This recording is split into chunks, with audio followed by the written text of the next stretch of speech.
Good morning, friends, and welcome back to my little kitchen. Today I'm going to start a series of what I'm going to eat for a week. The first thing that we're going to start is I'm going to start kind of a chicken and gravy kind of thing. I've got four half breasts that are boneless and skinless. I'm using my big crock pot today.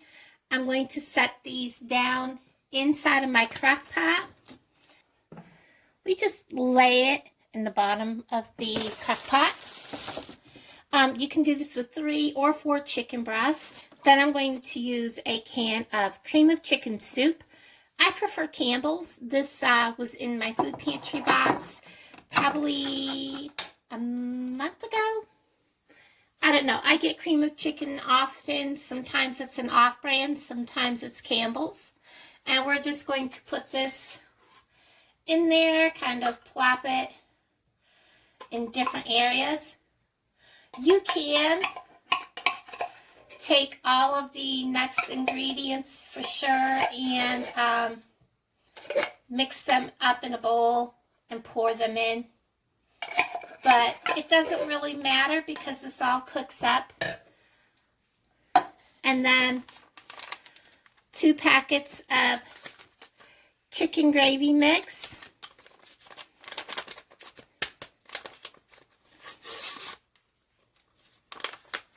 And you're probably wondering why the chicken gravy mix and the cream of chicken soup. You'll understand when you make this yourself. It just makes such a nice, creamy, tasty chicken and gravy meal. Then you're going to want 2 cups of water also. I'm going to pour some of this in this can just to get the cream of chicken soup loose and let that set. You're going to want like a half a teaspoon or however you want to taste on your pepper. I'm not going to measure. I'm just going to put it on there. Now, I'm not adding salt to this because honestly, there's enough salt in that chicken gravy mix that we don't need it. The other thing you're going to want to add is either poultry seasoning. You can also use ground thyme or ground sage. But for this, I think poultry seasoning would be the best. And yes, the taste is different. And you want probably just a 1/4 of a teaspoon or a pretty big pinch of it.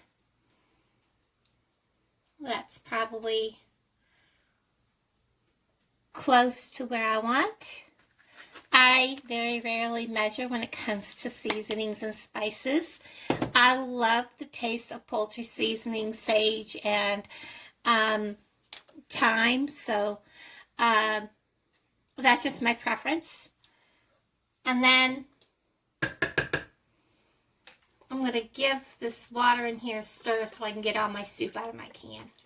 You just pour your 2 cups of water. And because I'm getting a late start, I'm using warm water. Like I said, this is 2 cups of water. I poured some in my can. You just kind of want to pour it on top like that.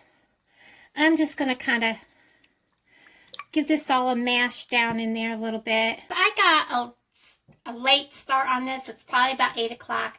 I'm going to start this out on high for about an hour, hour and a half till this is cooking good.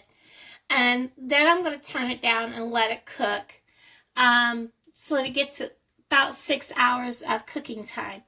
Normally you would put this on low and let it cook 6 to 8 hours. But it's like 8 o'clock and I want to eat somewhere between 1:30 and 2. So I'm starting it on high for a little while to get everything good and cooking and started good. And then I'll turn it down to low and just let it simmer. This is a good thing that you can start in a crock pot before you go off for the day to go to work on low, or if you have one of those that does a timer where you can have it set to start at a certain time or however it works, this is a great meal to start. Because when you get home, your chicken's going to be done. It's going to be fall apart tender, and it will make a great meal. Now, I'm going to bring you back when the chicken is almost done, and I'm going to show you what the rest of my meal for today is. Then I'm going to show you how I'm going to utilize the rest of this chicken for other meals this week.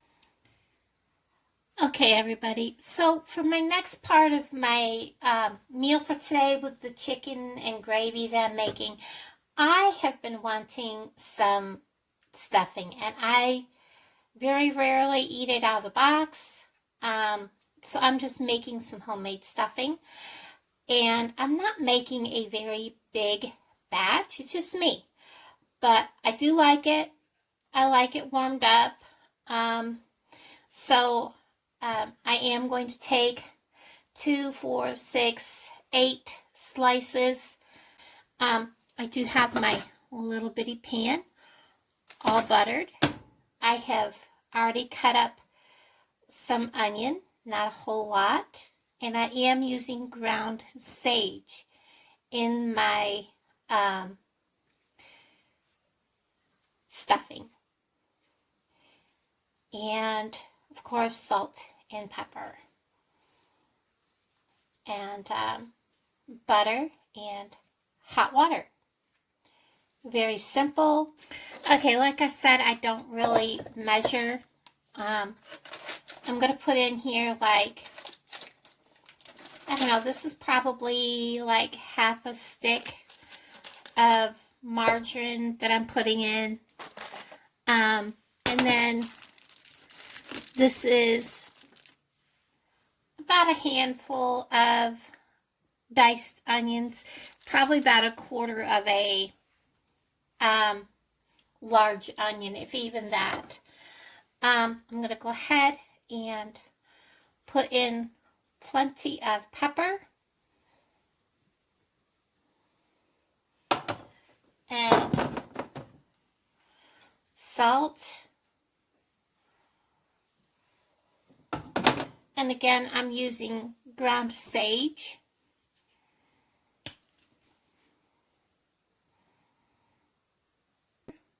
And then this was boiling water.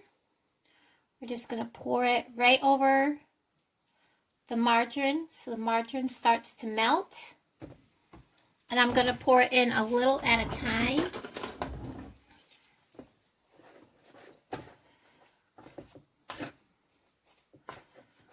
So you can see what I'm doing here.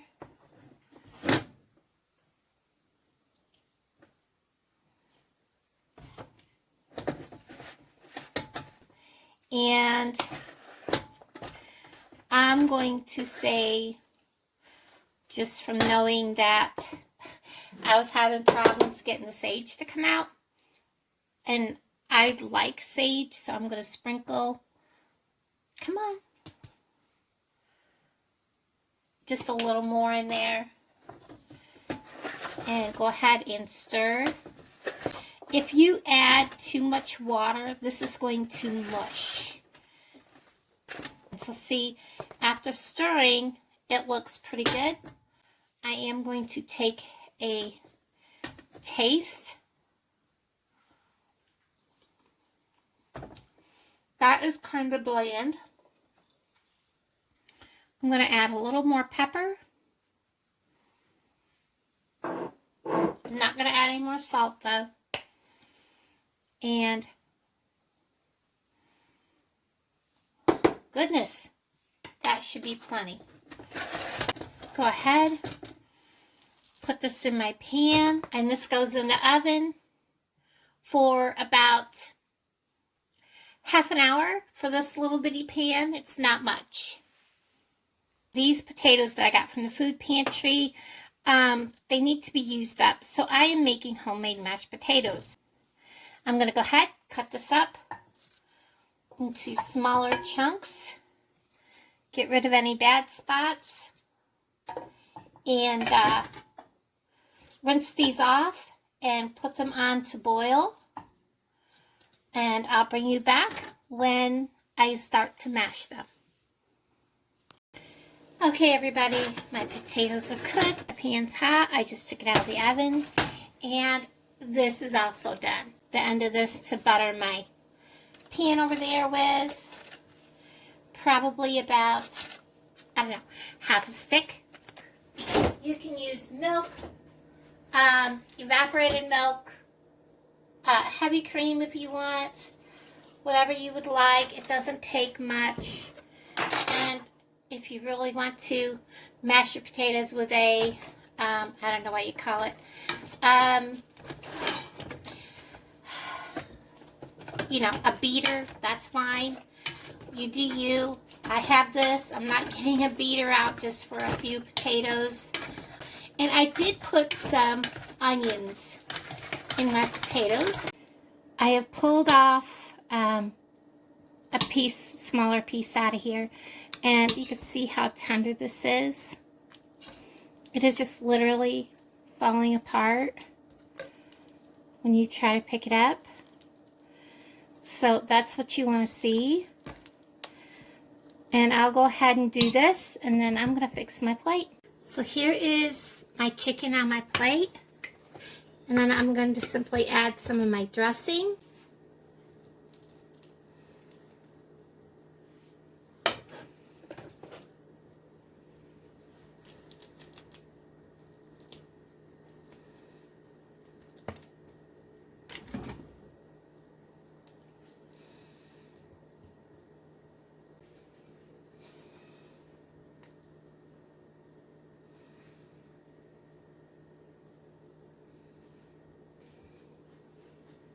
And there is my meal for today. And then I have at least 2 more meals worth for just me in the crock pot. And I will again add more meals of what I can use. The chicken, which is broke up into the gravy, like you can see here. I'm going to make homemade noodles. You can also serve this over rice, regular noodles. You can serve it with over toast, anything you want. But I'll bring you along for 2 more meals with this and then a few more meals. Okay guys, welcome back to my little kitchen for another video. Get all my lights on because it's really dark in here. Today's meal is going to be another meal that the leftovers will be used for a second meal. This is Brats.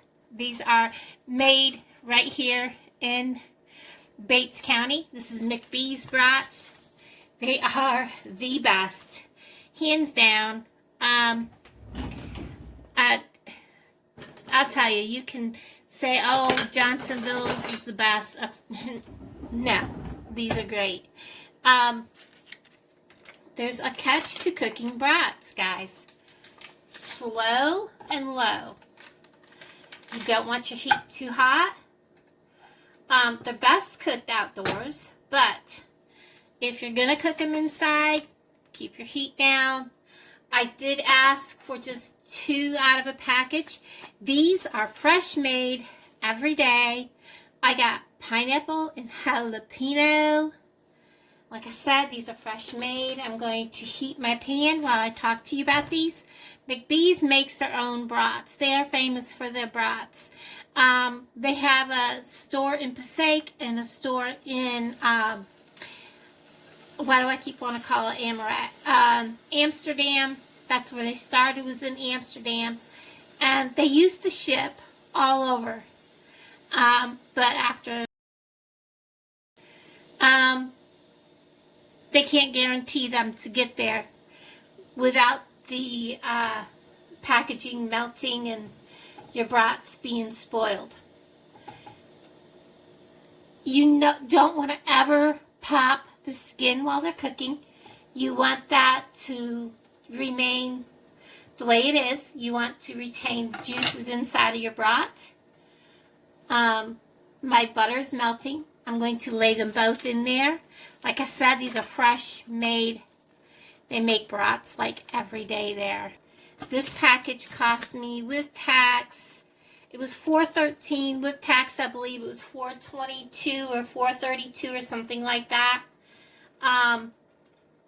Even if you buy Johnsonville brats, remember, always cook them slow. Have whatever kind of liquid you're going to have. And I'm going to add half of a green pepper, about 2/3 of this onion. I'm going to use the rest of the onion in a meal tomorrow, and the other half of this green pepper is going in a meal tomorrow. Now that my pan's good and hot, I'm turning this down to low, which is about a 3. I want to keep that heat and the steam in there, so I'm covering it. And we're going to let this simmer. When it gets to where it has about 10 minutes left, I'll have these sliced and ready to go in the pan. You're want to expect these to take about half an hour. Cook slow on the stove to make sure that they're really cooked. And if you're cooking them on a grill, make sure you keep them not directly in the hottest part. Cook them slow or they'll be dry, they'll be hard, and they won't taste very good. So that's the catch to cooking fresh brats. And to have good brats that have moisture so they're not tough. So we're going to let these simmer on low heat, and I'll bring you back. Okay, so these have been cooking for about 15 minutes. And I'm going to go ahead and turn them, and fluffy they are. Just going to give them a little bit of a turn. Let them cook a little longer because they are not done. I've got my onions and green peppers sliced. I've also sliced a small zucchini, and I've gotten my stuff done up. If you want to know how I make this and do this, there's a video on my playlist. Just go to playlists, look for the cooking videos, and you'll see that. And I'll wait till this is closer before I do all that. So as you can see, these are about done. And it's been about 20-25 minutes.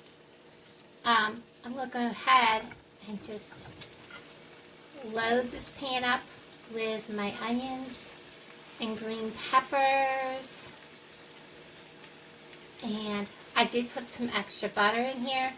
Now, I've never cooked brats in a ceramic coated pan before.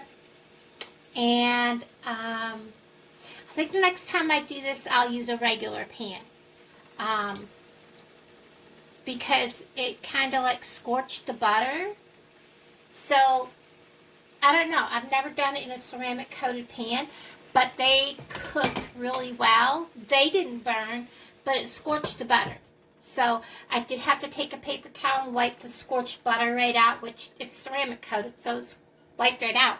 But that is just a quick FYI. This is hot. I'm going to start getting these dropped in there. In the oil. It's, well, you can't really see it, but it's right here. And I'll talk to all of you guys in a little bit. While those are finished cooking, guys, I'm going to show you these. Oh, I have a green pepper. That's okay. Look at how nice that turned out. That on my plate. Have the green pepper back out of my oil. Perfect.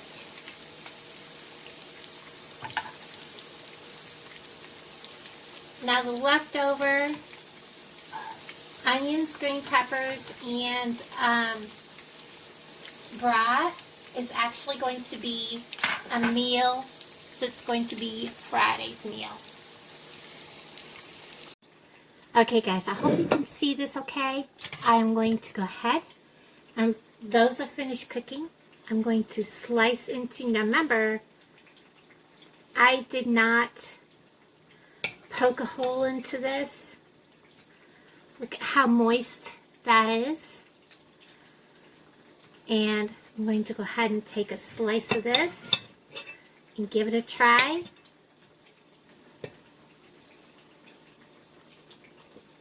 Oh my gosh.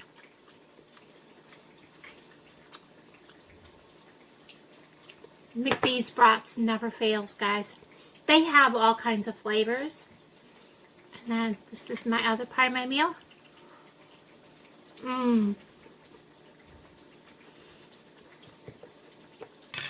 Perfect.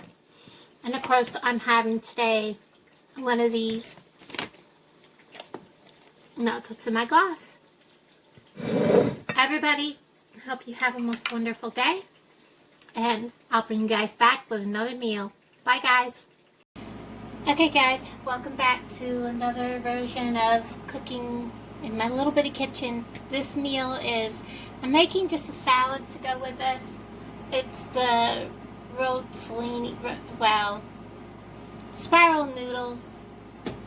And I'm adding to it some green peppers, onions, olives. I used to call this my pizza pasta. It's pretty much you put in it what you would put on a pizza, including some diced up sliced pepperoni. I'm just going to toss it in there. And I'm also, after it sets a little bit, going to add some mozzarella cheese to it. But I'm going to put some zesty Italian dressing and squirt a bunch on there, because this is going to soak that up and you're going to want to add more later. We're going to give this all a stir.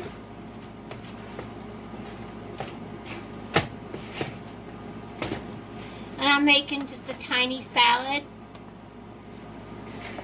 And I'm not even going to add salt or pepper to this or any seasonings. You can if you want, but I usually don't. And I'm going to let this soak up the zesty Italian. Before you serve it or whatever, check and see if you have to add more. I don't add my cheese till just before I eat it, because the cheese, when you use the shred, it gets kind of really soft. Now, my next part of my meal is going to be stuffed green peppers. I have a pound of Walmart hamburger, don't ask. I'm going to kind of break it up a little bit. I've let it sit out so it can warm up just a hair. My hands are clean, yes. I just got done washing them before I started. I'm just going to add 1 egg. Just a little bit of ketchup. About like that. If you know me by now, I usually don't measure a whole lot. I am adding original Mrs. Dash for seasoning, and season to taste. Salt, pepper. Well, I thought I had a jar of garlic, and I don't. So, we're just going to go with what I've got. And I'm cooking beef, hamburger. So, I'm just going to add just a sprinkle of thyme. And I think we'll go with that. You can add whatever seasonings you want. Sorry, guys. This is one of those things where, honestly, it takes your hands. I did think I had garlic, and I don't. A handful of onions. I'm not going to add any more than that. Okay, I've got my pan out. It's a glass pan, I believe it's a 5 by 8. I have 3 half green peppers. Not 3 of them cut in half, but 3 halves. And I'm simply going to stuff them like that. Place them in my pan. You want them kind of rounded over your green pepper. I have cut most of the stem off from each one. And I'm going to put this in the oven. Aren't they pretty? I will start it with a foil on it, cover it, put it in the oven for about 45 minutes to start on 375. And before I forget, I almost didn't show you I was about to do this, and I was like, well, I need to put that on the video. Whoops, I just made a mess. Pour the rest of your sauce on top of, I know most people use whatever it's called. I use spaghetti sauce. Just that simple. Okay, so I gave this a little squirt of, a little extra of the zesty Italian dressing. I'm going to go ahead and put some cheese, not a lot. I got a little overzealous with the cheese here. Give that a stir. I had put my meatloaf in on broil. I put cheese on just the one I'm going to eat now. And I'll explain to you why in a second. Because I am one of those people that I don't want my soupy food touching my salad. I am actually going to dish my salad into a small serving bowl, and that will go on my plate. Now, because I am not having all of the meatloaf at the same time, I'm going to freeze one of my meatloafs and my meatloaf because I'm not going to have all of my green peppers today. I'm going to have one today, and then one's going to get frozen, and the other one's going to become a different meal in a couple of days. I only put cheese on one, and they cooked an hour and 15 minutes on 375 with a foil over top, and then the last 5 minutes with broil with the cheese on top. So I'm going to dish this up, and here we have the green pepper.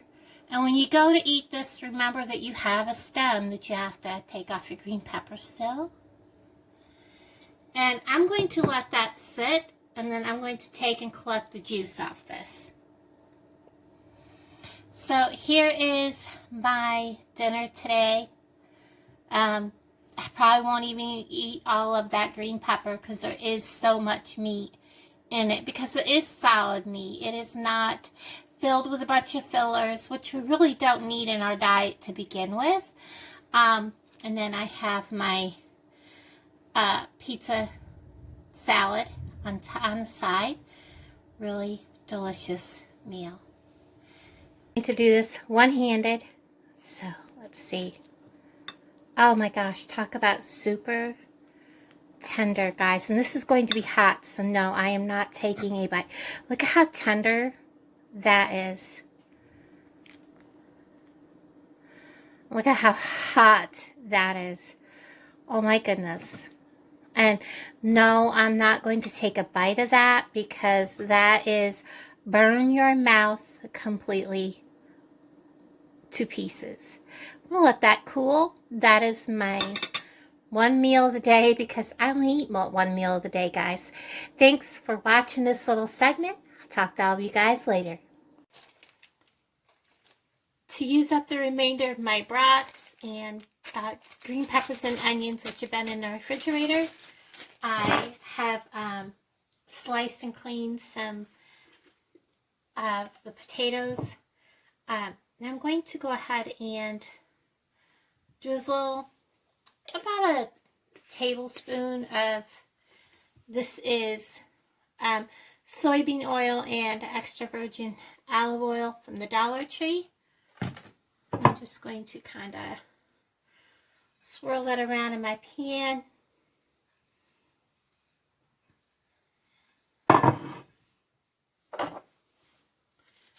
And just dice up the potatoes.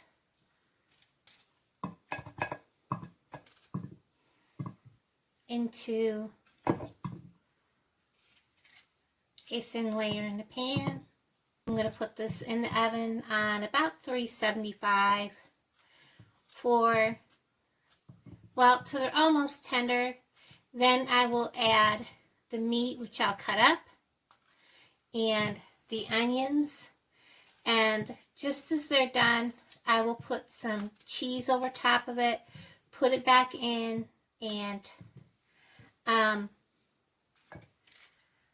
put it on broil so that the cheese is melted, and that will be the meal. I'm going to go ahead and season this with some Mrs. Dash. Not a whole lot, just a little. And salt and pepper.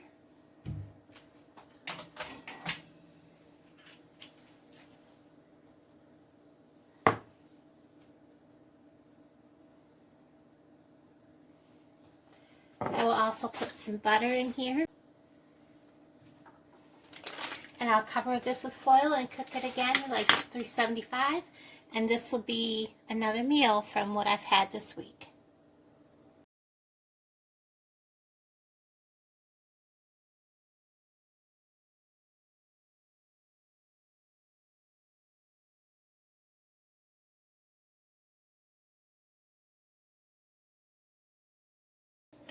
Okay, so this is done, and my phone died, so I just took photos with my other phone.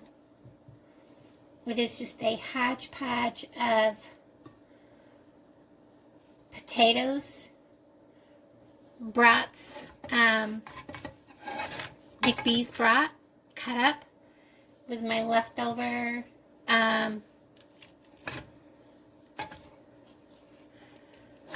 what do you call it? Onions and green peppers.